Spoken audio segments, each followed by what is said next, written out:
Hi, my name's Sam Dyer and welcome to the Life More Powerful podcast. In this episode, I'm going to talk to you about your unconscious mind and how it works for or against you. Have you ever driven somewhere and then not really been able to remember how you got there? I know I have. So many times we do things on autopilot.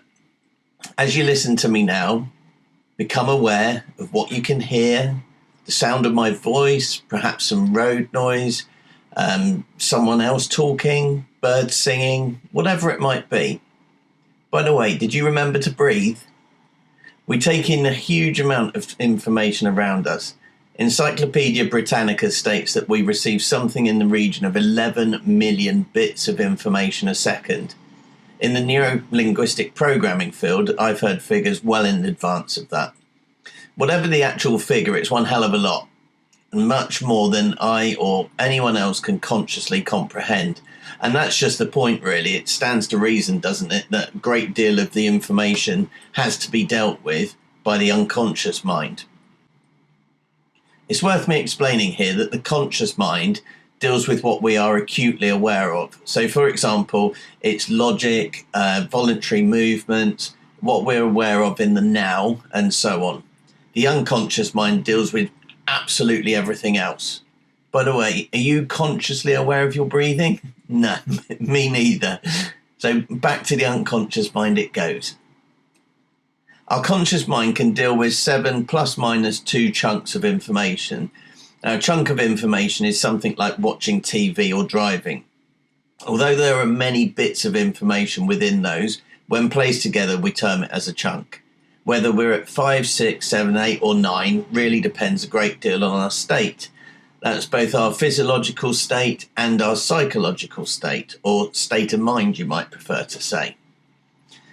If you've not had enough sleep, haven't eaten well, or have a cold, you may be on -2 that kind of day. If you've slept well and you're in good shape, then you'll likely be on a +2 day. And that's how it works. So let me give you an example. I can remember being at home once. The TV was on, so that's 1. The younger 2 children were squabbling, so that's 2 chunks. The radio in the kitchen was on, that's 3. I was on a phone call, that's 4. My wife asked me something, that's 5. And then the doorbell rang, that's 6.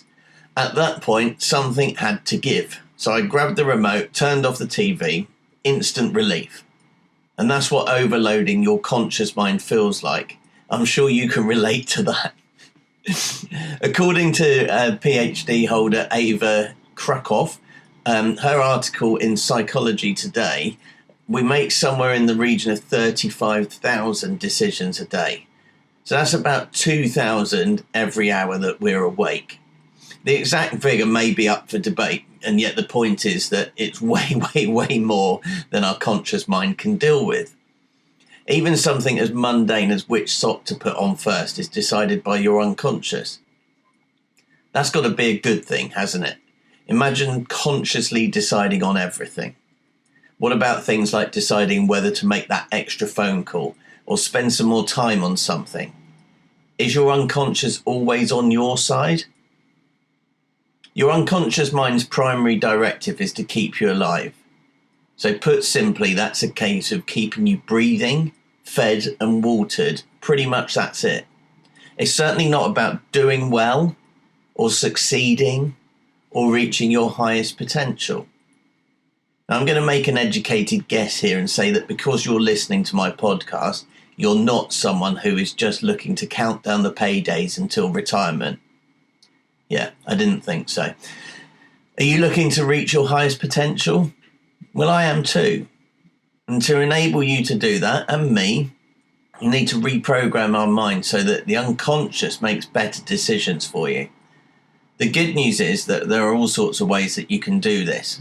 In today's episode, I'm just going to scratch the surface and give you a few big picture headlines to work with.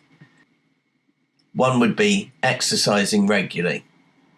Another is finding your purpose. Third, create specific goals. These are in no particular order, by the way.